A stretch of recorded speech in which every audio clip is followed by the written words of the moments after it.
Thank you. We're back at the Tuesday, May 13th, 2025 meeting of the Hauppauge Union Free School District Board of Education. Kindly rise and join me in the Pledge of Allegiance. Pledge allegiance. To the flag of the United States of America, to the republic for which it stands, one nation, under God, indivisible, with liberty and justice for all. Number 4 on the agenda is Superintendent's Update. Dr. Murphy. Thank you, Mr. Barchet. I have a few updates to share with the community. First off, I just want to thank Mr. and Mrs. Augusta. Our bellies are full from exec session. Thank you so much for dinner tonight. We all really appreciate it. Thank you.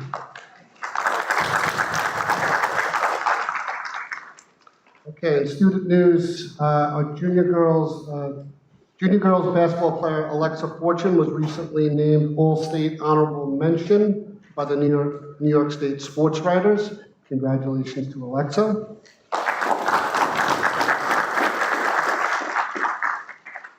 Second, unified basketball season is underway. And the team had their home opener last week in front of a loud and enthusiastic crowd at the high school. Also had I was in attendance with many of the people who are up here and throughout the high school. Also at the middle school, I can't recall if we had a board meeting since the middle school unified team, but that was unbelievably exciting and tremendous to be in attendance for that. So thank you to all of my colleagues who make that happen. I know that the kids really enjoy it, and so we have some tremendous momentum there.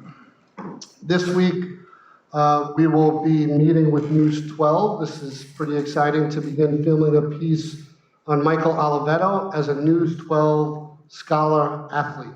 So tremendous news there about Michael. Those of you who have seen him play know that he's just an unbelievable baseball player, but I've gotten to know him in my class visits with Mr. Whitehorse, just a tremendous young man. So congratulations to Michael.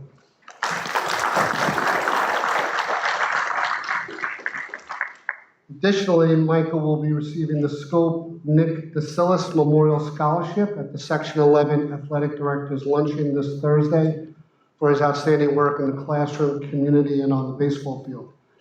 Next, the spring regular season will be concluding this week, and so the postseason's about to start, so please come out and support our teams in the playoffs. Congratulations to students Megan Barry, Hannah Horton, Serena Narang, and Jacob Wolmitz. They have each earned the New York State Senate Youth Leadership Recognition Award. This statewide program recognizes and celebrates exceptional students who demonstrate potential as future leaders through their academic excellence and leadership in school activities. Congratulations to those students. Also, just some exciting news at the high school. Our vocational classroom in the high school recently received all brand new appliances. The students in that class were so excited about this, and it allows for new and improved Eagle Brew coffee shop at the high school. Those students take coffee orders throughout the high school. It's part of the life skills curriculum. So just thank you to Dr. Bilski, Mr. Whitehorse, Dr. Eastman, all who made that happen. And then just lastly, I'd like to share that next week on the 21st, I'll be meeting in this room with members of the board, central office, administrators, teachers, parents. We have a group of about 50 or 60 who are coming together to talk about our strategic plan, which is our roadmap for the next 5 years, thinking about Hauppauge 2030 as kind of our headline. So thank you to the board for, again, giving up their time and all of those who are volunteering to come that night to work together collaboratively to help to define our vision as represented through that strategic plan. Thank you. Number 5 on the agenda are our recognitions, awards, presentations, and adoption of minutes. 5C on the agenda is the adoption of minutes from the business meeting and budget adoption of the Board of Education on April 22nd, 2025. Mr. Scredo makes a motion. I second. Any discussion? All those in favor? 7-0. 5A is recognitions and awards. Our 2024-2025 Natural Helper Program. The recognitions will be presented by Joe Whitehorst and Area 12 Director for New York State's NYSSBA. I forget what it means exactly right now, and I apologize, NISBA. Our Area 12 Director, Kathy Romano.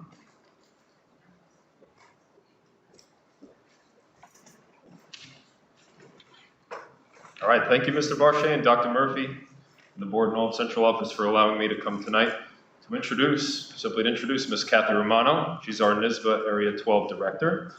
And as she comes up here, she's going to present an award to an organization that is so important to Hauppauge High School and the whole school district.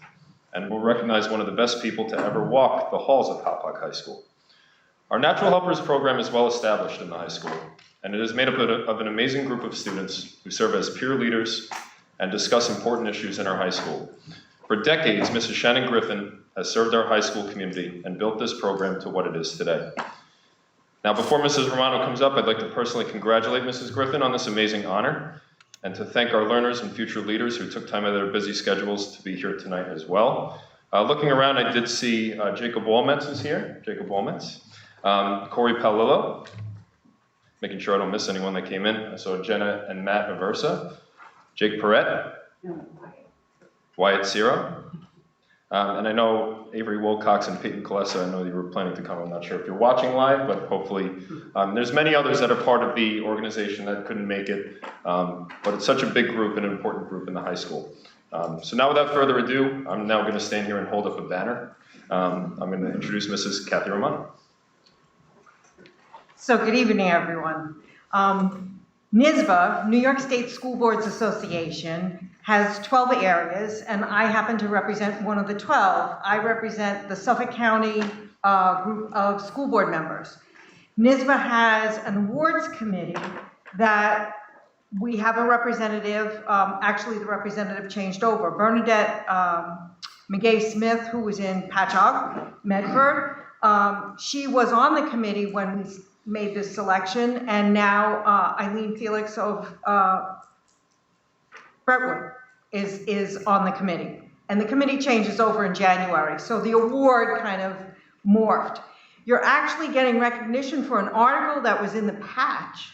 So I always say to myself, be careful what you do, because somebody's watching somewhere. I guess Hauppauge Patch on May 8th produced an article about the Natural Helpers Program.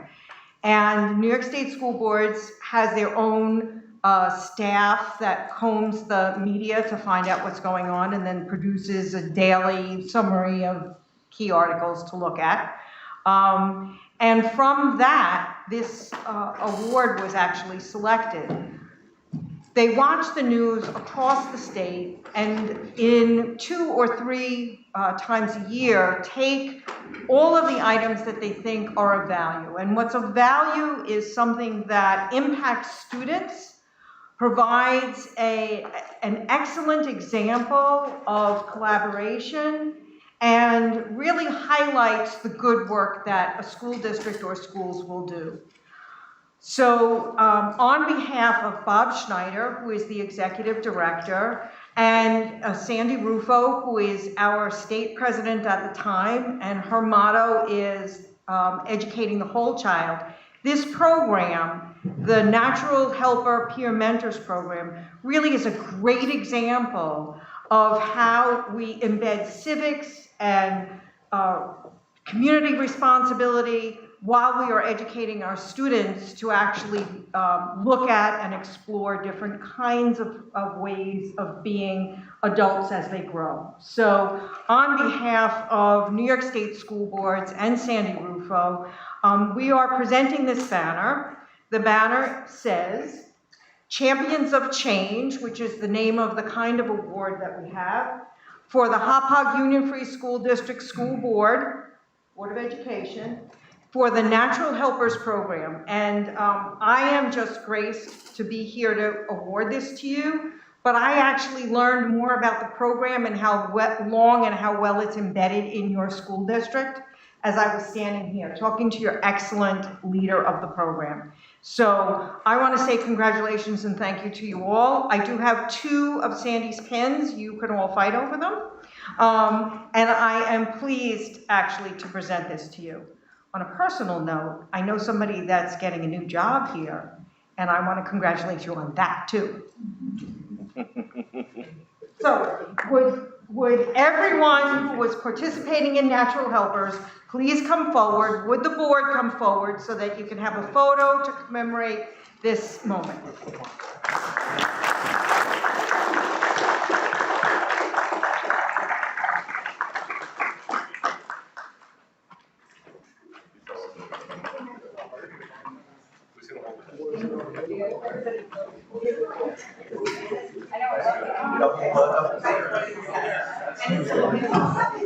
Joey, you want to hear? Thank you. Right in front of the fan. I like to play. All right, kids go in the front. They're the most important people you guys. That's so cool. The first 2 years. Great job, guys. Excellent. Hey. And I want to grow like you. Your kids next fall. I know, you were. Still waiting to grow.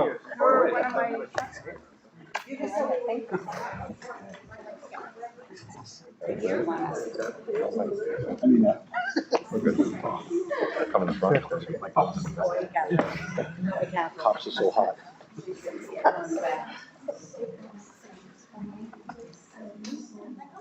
Really in the wide angle.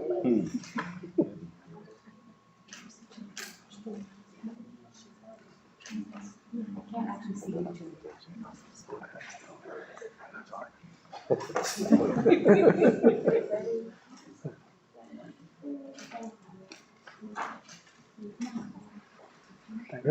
Congratulations. Congratulations.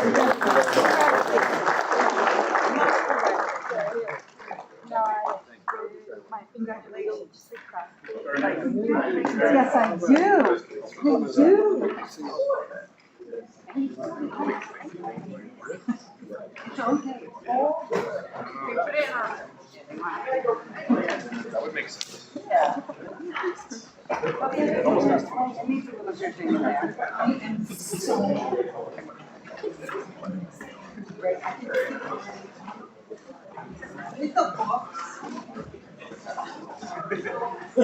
I'll help walk.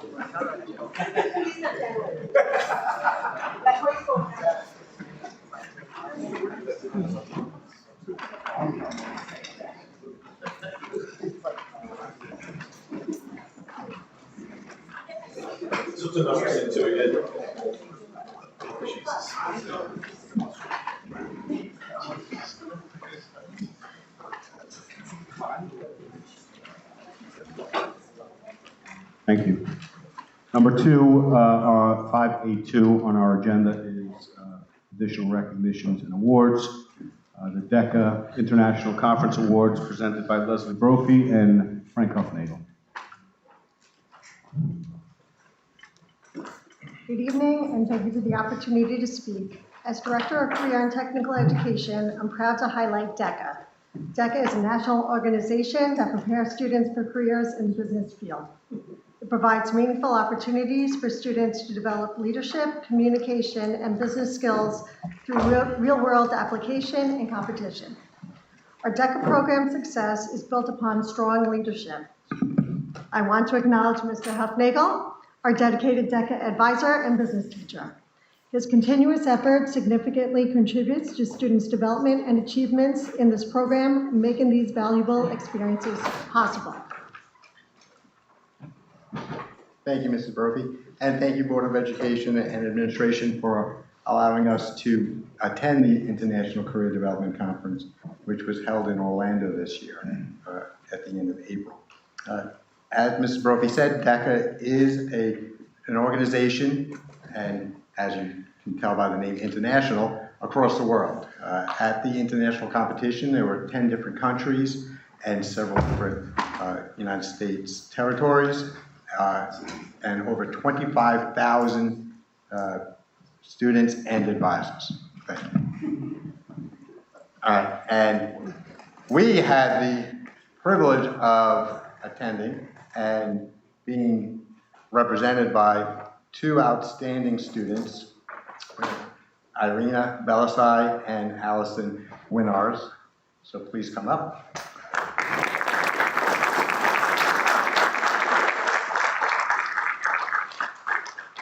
They are both sophomores at the high school.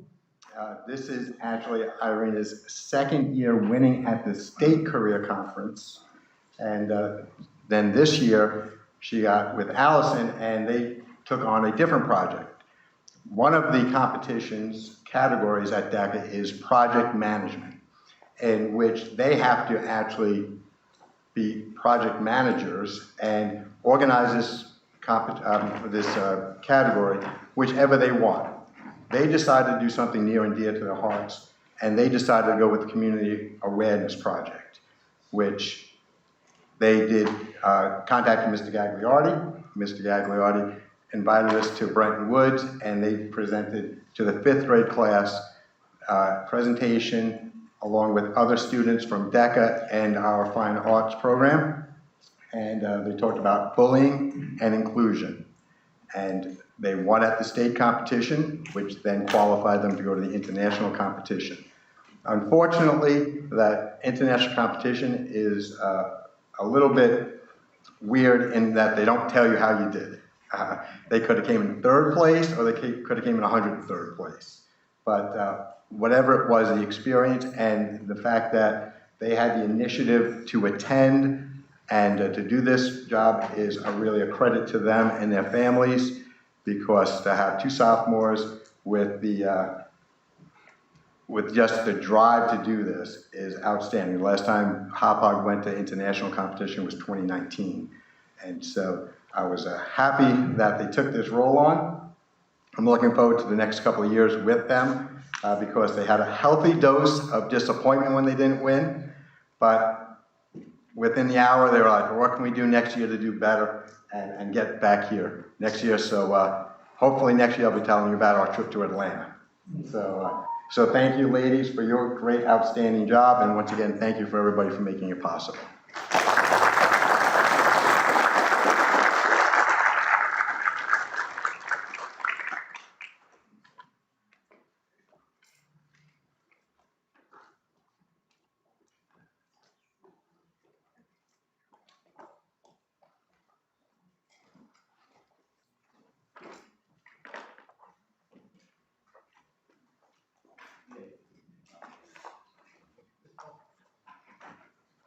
Let's get one with everything.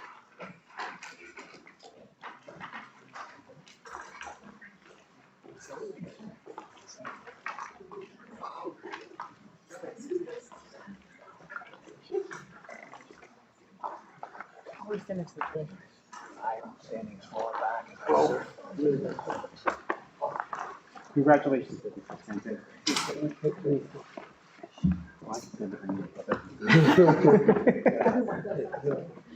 You guys are the stars. Yes, please. Yeah.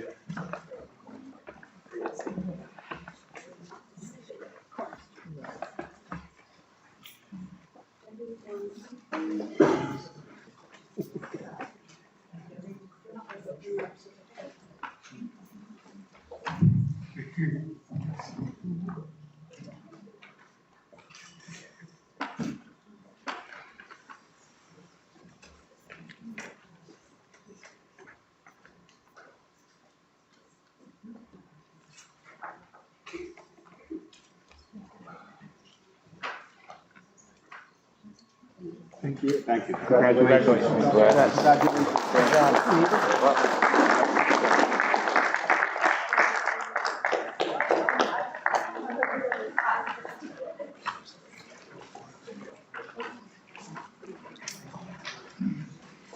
By show of hands, how many people are here to hear the budget presentation? Go!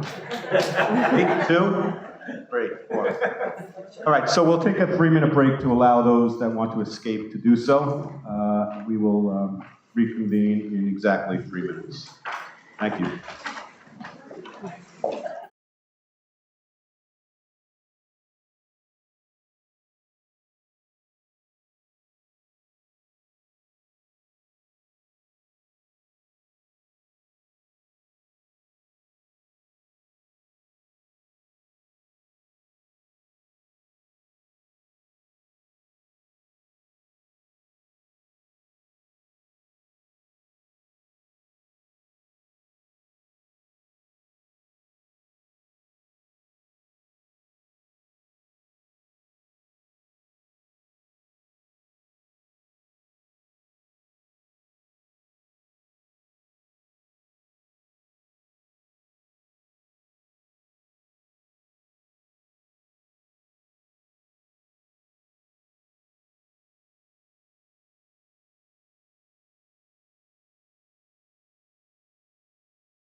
Thank you. Number 6 on the agenda are questions and comments from the community concerning the agenda only.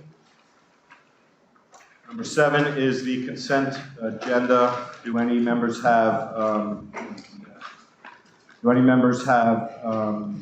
items that they'd like to have removed? With that, I'll take a motion to approve the consent agenda.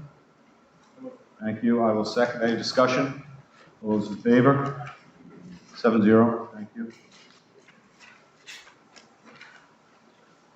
Just very quickly. No, died.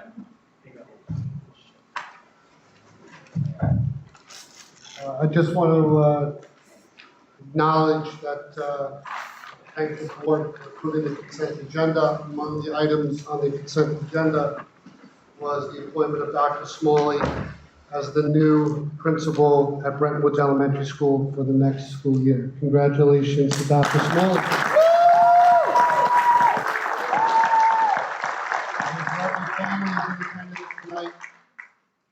Krista, Chris, Lauren, and Juliet, congratulations to the whole Smalley crew.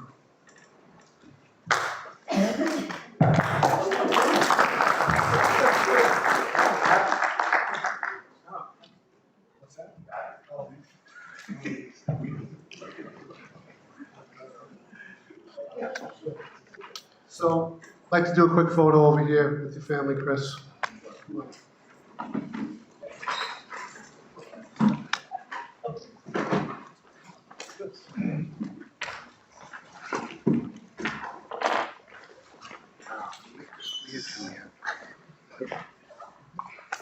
Hi. It's a big deal for all of us to be in the photo. Maybe we should have This is once a year. No one knows where to stand. Okay,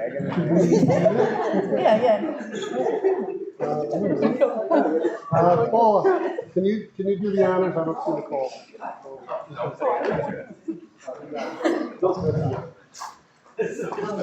We're all waiting.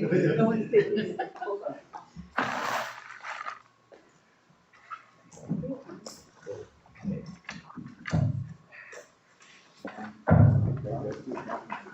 Good? All right, guys, congratulations.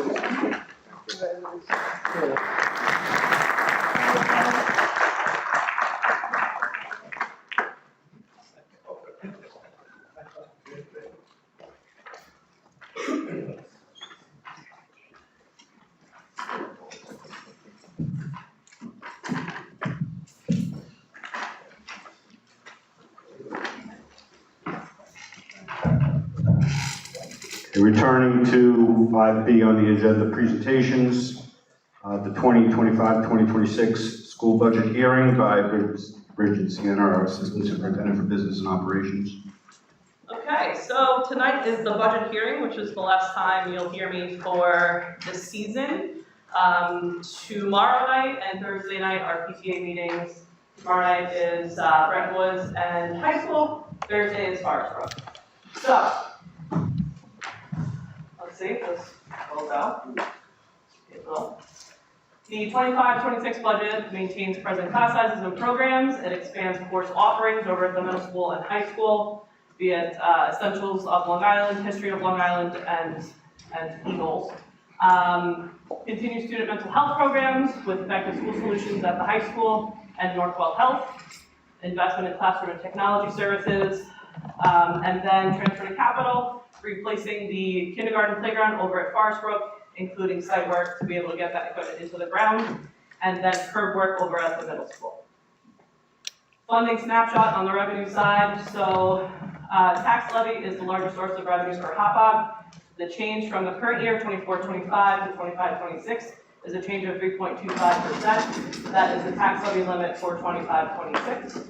State aid is the next largest source of revenue for Hauppauge. From there, payments in lieu of taxes. We have a large industrial park here in Hauppauge, which helps to offset the burden to the taxpayer. And then other is interest and other means and mechanisms, including building rentals. And then reserves and fund balance are two historical ways that we have also offset the burden to the taxpayer as well. The grand total budget for 25-26 is $138,390,328. which is a change of 3.88%. That number is different from the tax levy change of 3.25. The next slide is a snapshot of all the expenditures for the expenditure budget. The top three are for people and their benefits. There are 5 bargaining units here at Hauppauge, and then everything else, be it utilities, transportation, or other, is to make our 5 buildings run efficiently and effectively. So the last slide and this slide total and equal to each other. Again, the 25-26 budget, 138, 390, 328. So one addition for when you go to the poll on Tuesday, May 20th, on the backside of that ballot will be Proposition 2. Proposition 2 is regarding an energy performance contract.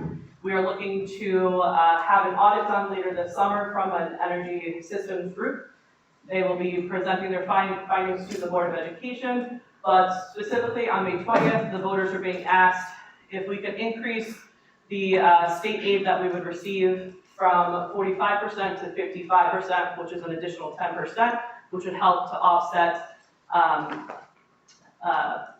The way that it works is that it has to be neutral, so there isn't an impact to the taxpayer. So overall, energy performance contracts don't require voter approval to be had, but we're just asking for an additional 10% up on that ballot. So why would Hauppauge benefit? We would save approximately 1.14 a year on energy, and then the savings are used to fund the improvements to infrastructure. Again, and stressing that there's no impact to the taxpayer. This slide is just an overall glimpse at what improvements will be included in the energy performance contract. So anything that we can do to offset and decrease our utility costs. So be it heating and cooling, lighting and power, energy management, and then one cool aspect here is student engagement, which is looking to incorporate students, be it high school or middle school, for them to learn about energy efficiency and sustainability. So from here, the next thing is May 20th, which is the annual school budget vote and election from 6 a.m. to 9 p.m. in this building here at Whippoorwill. And the information that you would like to see on the 25-26 budget is on the website, on the main page, looking at the 5 piano keys on the right. It is the second or third from the bottom over there.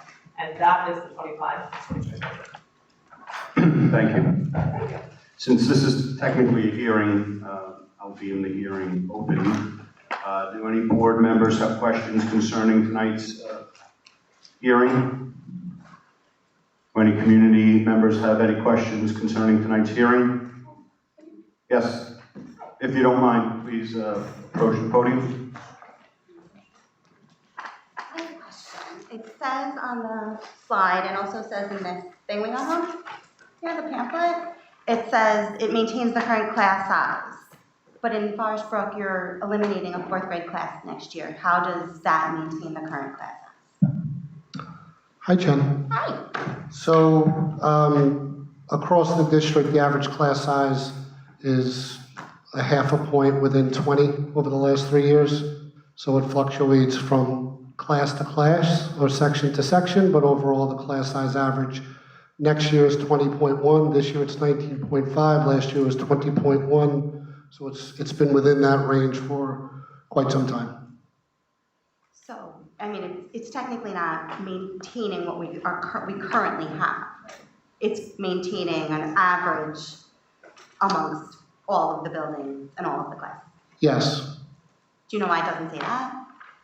Well, the budget brochure and the presentations are meant to serve as a synthesis of the budget, right? So we wouldn't itemize every single grade level K to 12 in a synthesized document. It's meant to be a summary. Oh no, I agree. I don't think you were. It shouldn't have been that. What I'm saying is, maintains current class size makes it seem as if everything will stay the same from this year to next year. Okay, I told you our intention is to reflect what's been a trend now, gosh, for over a decade, certainly since this board has been in place, where we used to have class sizes on average that were north of 24, 25, 26, 27, and now they're hovering around 20 or lower each year. Forest Brook is, I think, 18.5 next year. Of the 3 buildings, it's the lowest. It's the lowest, but we're increasing the fourth grade class size by Yes. about 10. This is actually one of the fourth grade classes, right here on the cover. And we're adding probably about 10 kids to this class next year. I think that our 28 or 29 is our The cap is, maximum cap. And so, I mean, in all classes, in all buildings, we're well below our policy as far as maximum kids in a class. I think fourth grade is 28 kids in a class. I think we're 24. 24 there, which I think is the smallest out of all of the elementary schools. I believe that both Pines and Brent Woods are projected to have larger fourth grades than Forest Brook is. But either way, we're well below our policies. But you don't think that number's too high? I understand it's below the policy, but you don't think the policy number's too high? No, I don't. Compared to what it was, compared to where we are now, when we first, this board started working together about 10 years ago, I think we're down probably close to 8 kids per class to where we were back then. So we're very comfortable with our limits. It's worked well across the board in all schools since we've been here. So no, I don't think that those class sizes are too big personally. So you think increasing this class size by 10 kids is what's best for the kids? I think that as long as we're under our limits that we've set 10 years ago that have worked so well, personally, I have no concern about that. And my kids are from the Pines and the classes are bigger in the Pines than any of the other schools. So I don't have any concern with anything below our cap, personally, no. Does anyone? I know I see some Forest Brook parents up here. My youngest son and Brian's oldest son were the last class to have only 2 sections, and it worked very well. There's very competent teachers. I have to say, I don't think anything fell through the cracks, especially because one of the classes always has a team of teachers. So I think my son's, 24, 25 for each section, and it worked well. It did. It's kind of not, I feel like you guys had an extra year with a very small class, that grade level. It could have synthesized last year, but you really had extra time with it. And 16, 17 kids is really below expectation of a class size, I would think. And you don't think that's what's better for the children though? Oh, listen, I think that a very small class size is good in a lot of ways, but not good in a lot of ways. We were talking about it, and I think what also has to be said and thought about is how much thought, how much time goes into discussing this stuff. It's not like we just said, oh, you know what, we're gonna make it 2 classes and that's it, let's not even talk about it, that's just the way it is, we're just looking at numbers. That's not how it is. It's talked about, it's thought about, people put presentations together, time is taken, and it's worked in the past, and it's gonna work now. We have very competent staff at Forest Brook, and it's worked for us personally. We have personal experience with it, and 22, 23 kids in classes. So we received some emails, as you may know, from some of the parents in Forest Brook. We've asked Dr. Murphy to do a deep dive on some of the data, and he has, I don't want to call it a presentation, but he has some slides, I guess, with some data to share, which I hope will make you feel a little bit better about what you perceive as too many kids in the class. If you could bear with us and let him show you what we've dug into. Thanks.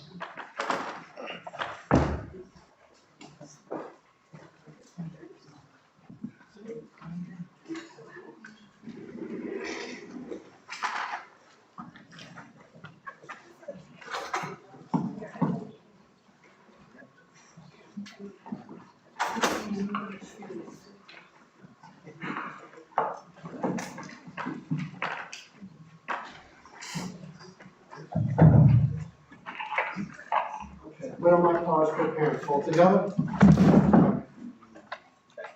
We're gonna tilt this.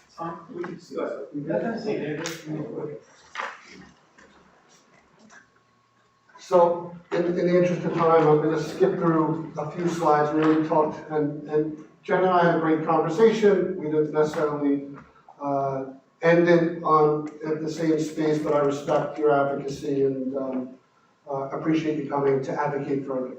So, Policy 4420 is what dictates how I have to operate in my role as superintendent. Class size is a factor. Yes, there's a distinction between grades K to 3 and 4 to 5. That's sound. That's based upon research. In K to 3, they're still focusing on early literacy and numeracy. In grades 4 and 5, they have more stamina, more independence. They're doing more group work. So that makes a lot of sense. This policy predates me. Ms. Collins spoke about this. Larger factors, and again, I'm not going to get into the weeds about, of course, I'm not talking about a class size of 32, right? But we're talking about class sizes that are in the 20s and the high teens here. They're all in the range of what research would say is suggested class sizes. It's about the quality of instruction, teacher development, support systems, instructional practices.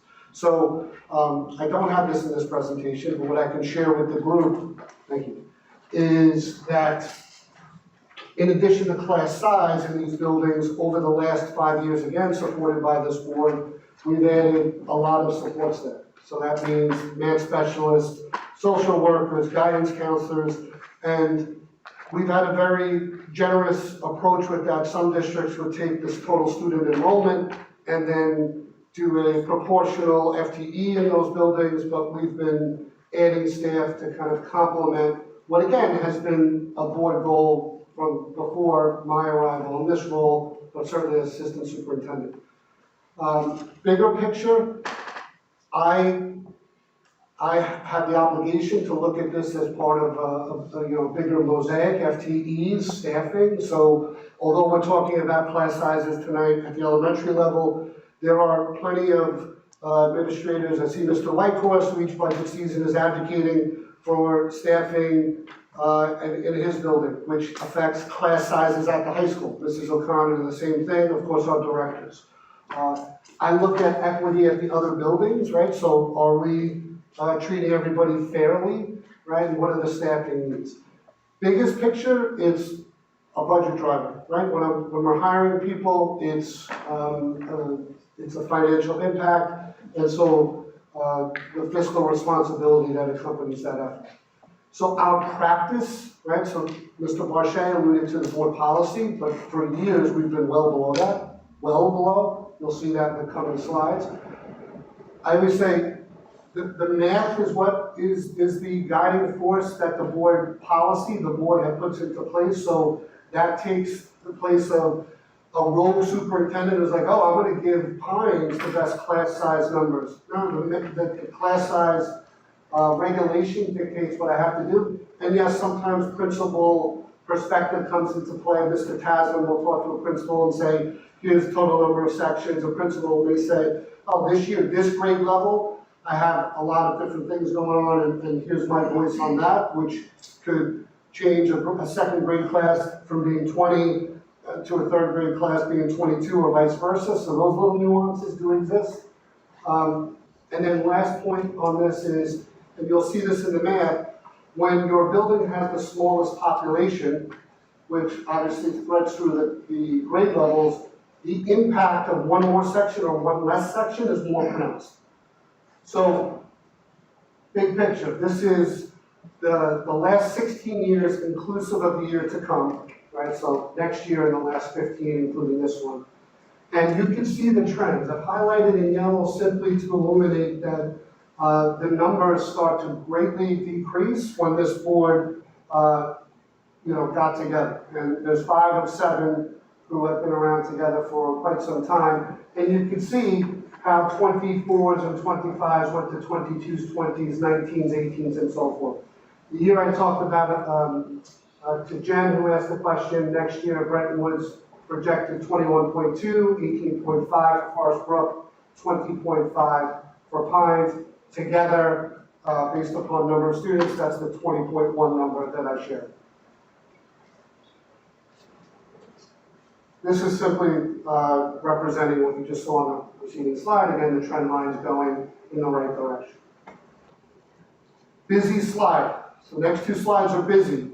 So I don't need you to zero in on anything in particular. They're meant to represent the changes over time in class sizes from 2010, 11 school year, all the way through today. These are 8 years from 10, 11 to 17, 18. I just want you to notice the red. The red means we were either close to the cap size or above it. Yellow was below the cap size by a few, so for the 25 cap size, you're in between 21 and 24, and for grades 4 and 5, 22 and 26, and then the green is where you get even lower. So again, this is 9 years ago and older. This is the most recent 8 years, right? So again, just visually, you can see that things have trended in a tremendous direction, and if you kind of just summarize with your eyes about greens and yellows, you can see the trends even within the buildings, right? And that's represented in that chart, which showed the summaries of Forest Brook, Pines, and BW. And again, it's not because of any superintendent preference on Forest Brook. You'll see it's much more about just math breaks. When you have less students, sometimes the math breaks are much more in your favor or not in your favor, which I'll point out. So this is prior 2 slides, just in one, again, just to see the trends over time. Okay, next school year, there's not a single section, right? Single class in the district, I'm talking K-5, that even comes close to the cap, to the max, right? So if we were to kind of rank these in terms of, all right, who would be the closest to the cap, it's Bretton Woods grade 4, which is 8.33%, again, below the cap. So we're not at the caps. And then you can see that trend increase all the way up to top 2, Forest Brook second and third, 37 and 33% respectively below the cap. Again, that creates a different challenge, which I'm offering as part of the conversation tonight and is part of my own reflection as superintendent. Here's the math, right? And again, I'm sharing 2 slides that attempt to show this in 2 different directions. So imagine we had 8 sections in a building, and then we decided to split, and we went to 9. You go with 200 kids, you have 25, that goes to 22, you can see the percentage reduction. Do that same thing with 100 students, 4 sections at 25, now we're going to 5. We've lowered that by 5 students, that's actually a 20% reduction. And this is the actual case here in Forest Brook, roughly, in fact, 47, we're at 48. 2 sections at 24, if you make that 3 sections, it's 16, right? So 33% reduction. What I think I'm hearing from Jen and the feeling that you have in your belly is when it's in reverse. It feels like you're going from a little to a lot, and that's, again, not because of some punitive measure, it's reflective of what often happens in this district when 3rd graders go to 4th because of board policy. That's naturally where we try to consolidate if we can, assuming, again, that we're not coming near the caps, because the board has made it clear over time that we don't want to even come close to it. So I do recognize that it feels like a bigger deal when you're going from 16 to 24. But let's take a closer look at that for a minute. To me, it's about perception, and this is honoring the feelings that you have. So here is real data. Here's greens and yellows from one of the buildings. Right? It's really not important, but you kind of understand that greens mean they're even lower compared to the yellows. I'm just bringing your eyes to the blue here. Now, by show of hands, if you are willing, are you 3rd grade parents this year in the audience? Is anyone not a 3rd grade parent? Okay. So these are parents from a different grade. And they're at 23.7 this year. If you're not hearing from them, 22.3 next year. I'm not hearing from them. I think it's just the natural human experience where the differences, the deltas from year to year have not been so significant, where it feels like, okay, we're at 20, next year at 21.3, not really feeling that as a big difference, 21.3 again, 23.3, one up by 2, but I'm still within the range. So that is not, I'm not hearing from those parents. If I do that same exercise here with 3rd grade Forest Brook parents going into 4th, this feels different, right? So that I think is what we're hearing, is that Okay, we're at 15.7 one year, we're at 20.3, 17.7. We've been in this tremendous range and now we're popping up again, right? And that just feels different. If these were all in the 20s, I'm not sure that we'd be having the conversation because it would have been the norm. It would have been what you've been feeling all along, right? So I do recognize that feeling, I'm not dismissing it. When Jen and I met, feelings are feelings. They're not wrong. That's the way you feel. But I do think that math is impactful. To contextualize this further, to try to put that 24 in context with other class sizes over the years. This is prior 8 years. 24 is roughly 14.29% below the cap, 14.3 let's call it. And so what are other class sizes over the years that fall within 14.3 to 0% of the cap? So as you can see, there's plenty of examples of that. So this is not a silo situation. This does happen, and again, it happens because of math. It doesn't happen because of any agenda. Math meaning math of class size breaks with number of kids, but also the math of the budget and fairness and equity, right? So you can kind of see the numbers here, and I make this note at the bottom. I'm not saying yellow's bad. I'm just simply somewhat taking this arbitrarily because it is a topic. So we're focused on this particular section next year. I'm not suggesting 14.3% below the cap is bad. I'm just now using that as an instrument to compare the other data. So you can see, again, the numbers here, they're pretty eye-opening in terms of that context. And then just going back to big picture, here's enrollment summary. Bretton Woods, Forest Brook Pines, these are pretty much up to date. You can see Pines is actually catching BW. That difference was much greater in prior years. And here's the last 3 years in terms of average building class size. And then this is, again, I'm acknowledged looking in the mirror. I want to always have like the answers that make you feel best. I don't like disappointed parents. So the mirror I'm looking in is, you know, is that feeling something that we should solve for earlier? In other words, would that change from 16 to 24 feel so significant where if we make these changes along the way, which would not necessarily be well received, but if we started it earlier on, the impact perhaps wouldn't be felt as much. But we've been abiding by the philosophy and our practice and trying to solve for this from year to year. I give Mr. Kazan a lot of credit. It's not always easy. This is not gospel, just to say we're in May. Things do change between May. The board policy gives me the power up until I believe the last week of August to make changes. I said this to Jen, that's not me hinting that I'm gonna make a change in this case. The truth is, we have other sections across the district with higher numbers.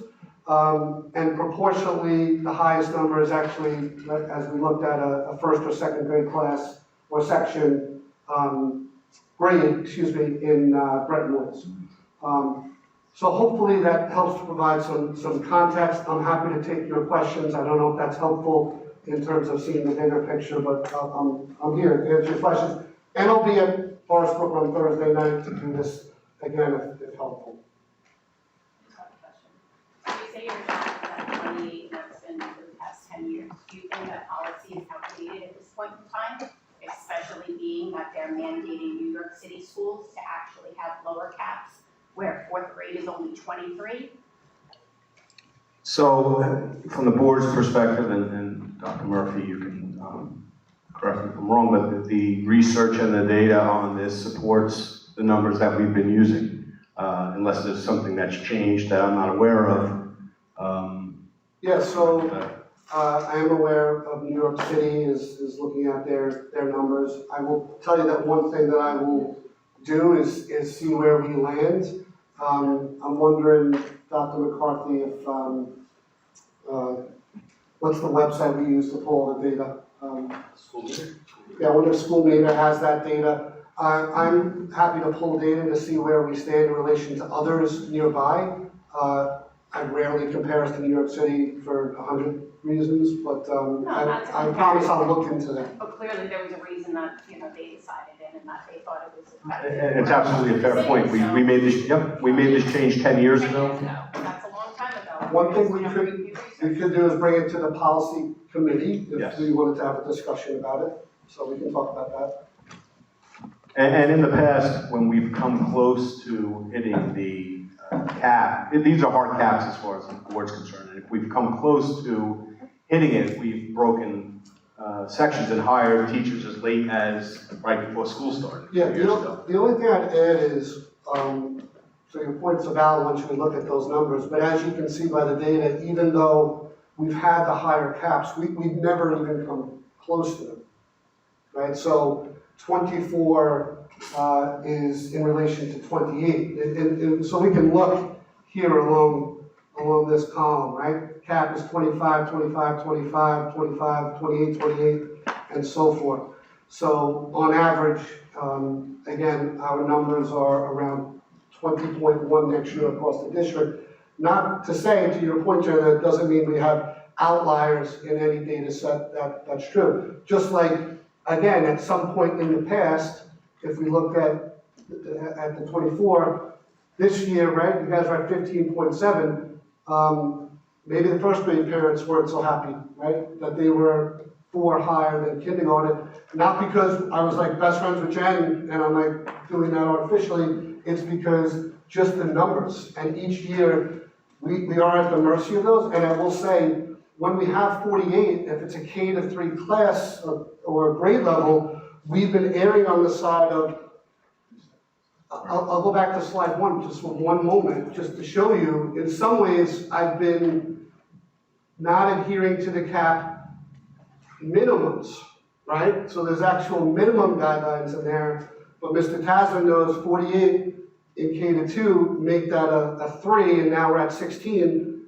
2 students move out, now we're at 15 and a half. I mean, kids are sick all the time. Now the teacher's got 13 kids in the class. It brings up different issues about that aren't always obvious in a class that's a little higher. But again, these outliers aside, they're not really outliers. So we're not talking about a 29. We're not breaking any caps here. On average, we're where the board has been for a long time. But your point is a fair one. And Yeah. Mr. Tasman, if we could add that to the policy committee's top of the agenda for us to look at our next. I had a Pines parent ask about that too, so the Pines, the policy committee can discuss. I'm sorry, you had that as well? I'm just saying, is this gonna be half an hour for her, because she's in that class of 19 kids, so when she gets to 4th grade, she's gonna have a class stuff. Well, a lot could change between, what grade is she in? She's in first, he's Yep. in third, both the classes are in small times, but my concern too is we have such a transient, increase and decrease with our school population, of older kids, and what's gonna happen in October, if his class is over. What is the threshold under the max, like 26, 27? When would you break into 3 sections or something? We've never come close, and just to be clear, we have kids who come in and out from all different places. Sometimes coming in brings a first grade class wouldn't be broken, and we end up breaking it because we have additional students who enter that grade. So sometimes additional kids actually, the math works in your favor. That's happened a number of times. So yes, each week we look at the class sizes and provide the board a report. So we monitor this truly weekly throughout the year. And over the summer too. Over the summer, we're constantly monitoring. Right. It's gonna become the trend for our school. I mean, when my son, No, but you can see that here's the trend, right? The trend is pretty consistent. And I think I gave you the numbers the last 3 years. They're, I know, but the average you're saying is 2021, they're gonna get 24, that's so over. The average, I understand Brentwood's and Pines, they have bigger schools, I get it, my oldest one was in class of 24 when he was in kindergarten, yeah. which I thought was ridiculous, to be honest, with my teacher. I'm just concerned because I moved out of these small class sizes, and now here we are, where he's gonna be in class of 24, she's gonna probably be in class of 24, and. What grade is she in? First, you She's said? in first grade. Yeah, so next year, you're in second grade? Yes? Right, So that's next year I'm 15.7. concerned about when she's- Yeah, so where we look at things with, every year is a new budget, right? So a new conversation. But the policy talks about the difference between K to 3 and 4 to 5. So that is where we may see a number that's higher. But again, if we look at Bretton Woods grade 1 next year, they're at 22, where their 5th grade's at 22. So that's simply because of the math, right? That's probably 88 students, 4 sections, if I had to guess. So if we went to 5 sections, right, now we're looking at 17, right? And so each one of those decisions is a big decision, because then, like, all right, well, if we made Bretton Woods 17 there, why are we not looking, and that never ends. That's why we have parameters that we have to live by, and again, it's kind of amazing looking at the data that we've been keeping these so low for some time, and the trends, hopefully you see, are pretty good. There's no real difference, other than the fact that, yes, for each year, you may see a yellow pop up, and simply that indicates below the cap, but not as much, and that's the group that is here tonight. So my other question, I know it has nothing to do with this, but if the UPK classes aren't maxed out, do you take away one of their, I'm just wondering, because I know their cap's 18, there's 3 slotted now, and if they don't fill those 3 classes, they'll have nice small class sizes, or will you consolidate them to 2 classes again, and we'll have a classroom back? And with nothing to do with 4th grade, whatever, Yep. but just to have a room back in our building, that's. So complicated conversation. I understand, we don't even have to, I just. Yep.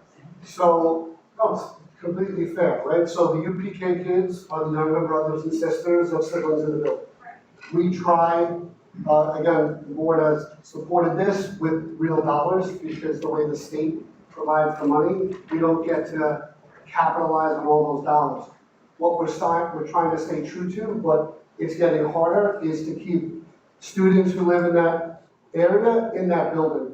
Could it be that we have to combine sections because the numbers are too crazy, or it doesn't work out? Yes, that could actually happen this year going into next, where we have to not stick to the whole building rule. It's too early to say, although we'll know soon, because we had the lottery. Every parent was told, yes, that you have a spot if you want, but then there's a second step where they actually have to say, yes, I want that ticket, and we normally see about 10% who say no to that. So that will then dictate how the numbers look for next year. We can have 18 with a UPK teacher. We could have up to 20 with a TA. That costs us money. We've been doing that here, support from the board, rather than take those 2 kids and say you're going to go from Forest Brook over to Bretton Woods. But next year could be different, because there's a lot of factors at play here. We'll communicate that as soon as we know that. Sure. And if we get enough kids, let's just then, to keep the 3rd section, something happens to get 6 more for 3 kids, or whoever works out. Yeah. Even if it's in a different grade, where will we put the class? If we're getting that space. I don't have, we'll figure it out with Mr. Cole. They have to have a class. No, I Yeah. agree, and I understand, but Yeah. our building is, I never see it used. Yeah, And now that's the true. available, Yeah. the potential available space, right, who's in that class, absorbing the kids into the other 2 classes, that space would benefit Clarksville. We'll have to solve for that, and I promise you that we will. Yeah. That's a challenge we may have in the other buildings. That's part of the challenge of, again, over the last 5 years, we've added in each of the 3 buildings 5 or 6 additional support people. So, for instance, some districts don't have a STEM lab, a digital space. Some districts don't have a math center. Some districts don't have an art room. We have all of it. So we're faced with potentially a good problem, which is we have, early intervention with our youngest kids through UPK. We have all of these other electives and supports for our kids. We have low class sizes. So now what are you gonna do, Murphy? Because the building's bursting at the seams. I have to figure that out, and we will do so. It just feels that Forestburg specifically, right, because that's what we know, Yep, it feels full, and where, I'm not saying the other buildings may not, are probably full, but you hear that the other buildings have other opportunities that our building does not have, like, the Pike has Zen for the kids to go who are, who could benefit from that, we don't have that. yeah, so, question, Jen, you know this answer. Any of the parents here have UPK students next year? Would you like, if your child was going to Brent Woods, would that be something you would be happy about? Oh, from Forestburg to Redwoods, no. Of course, right? So we're trying to make everybody happy as best we can, and that's the challenge, right? So, I don't know what that will look like, but we always try to strike the right balance. Yeah, I know how you feel, right? So you're not ambiguous with me on your feelings, and I respect that.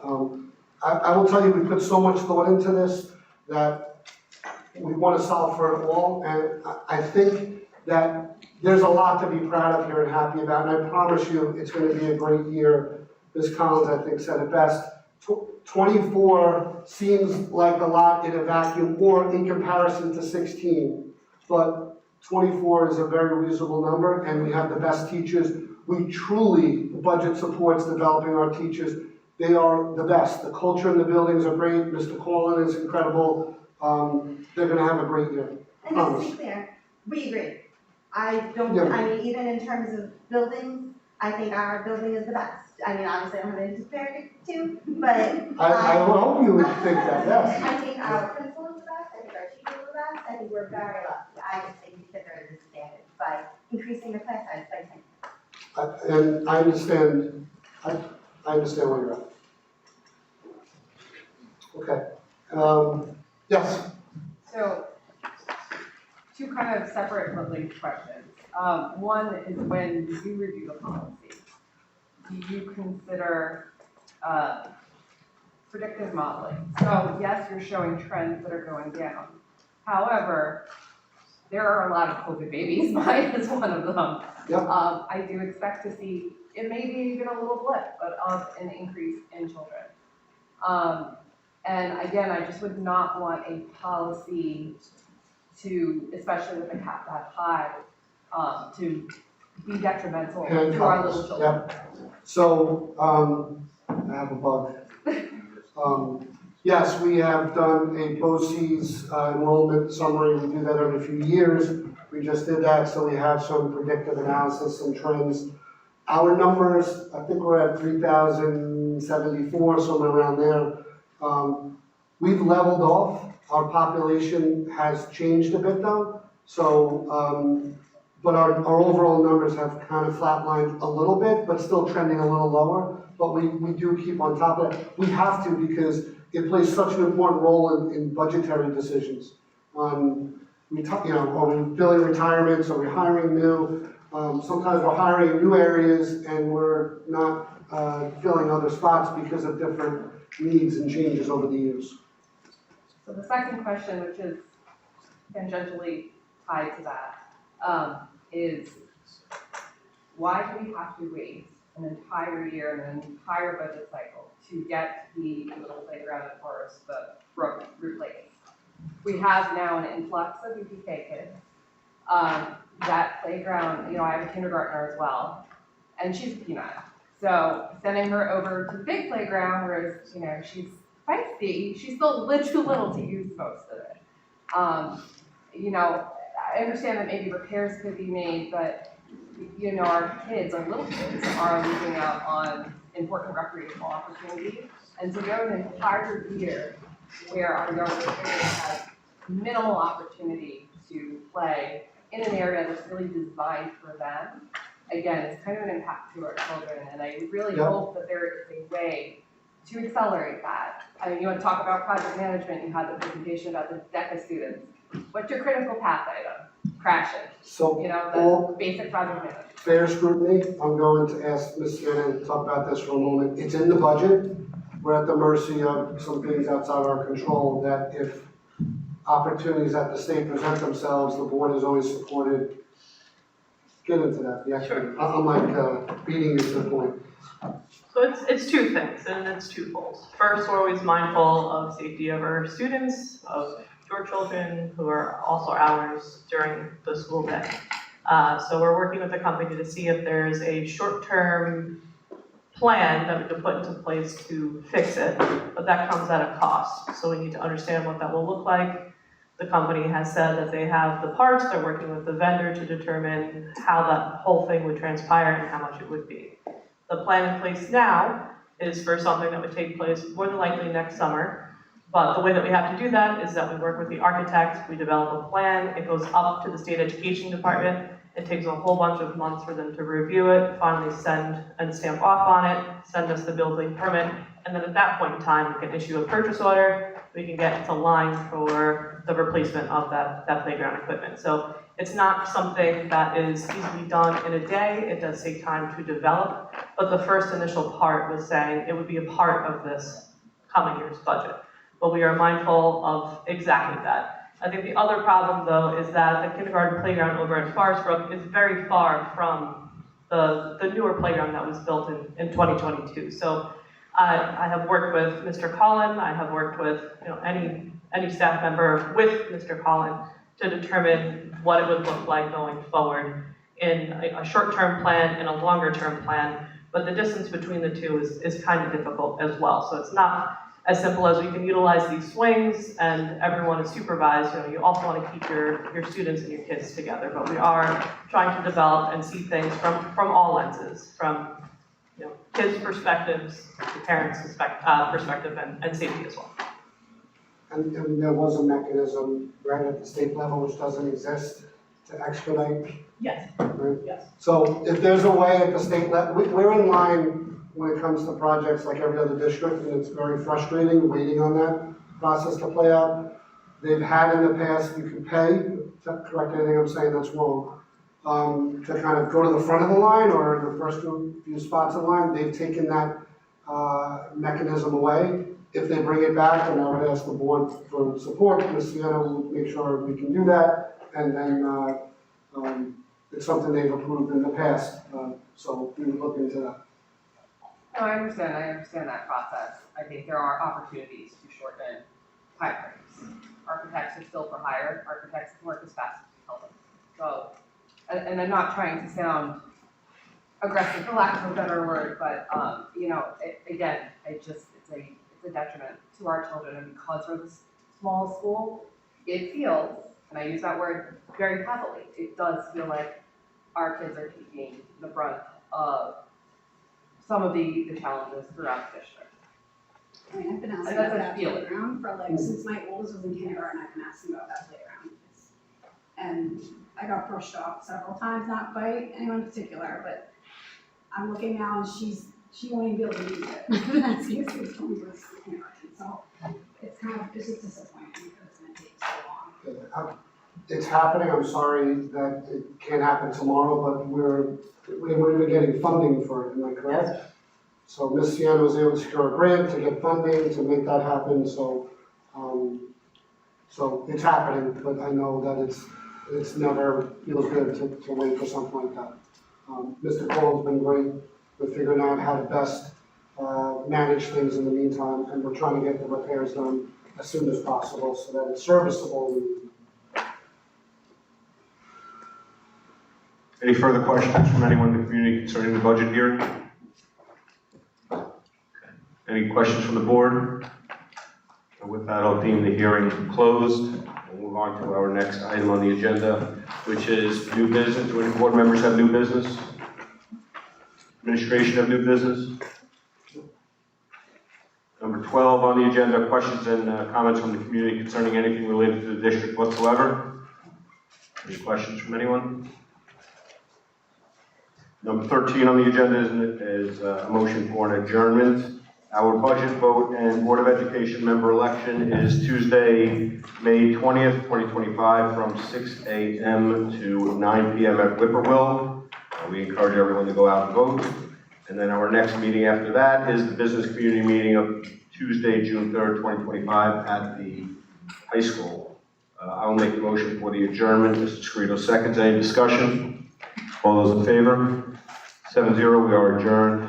God bless the United States. God bless Hauppauge. Thank you.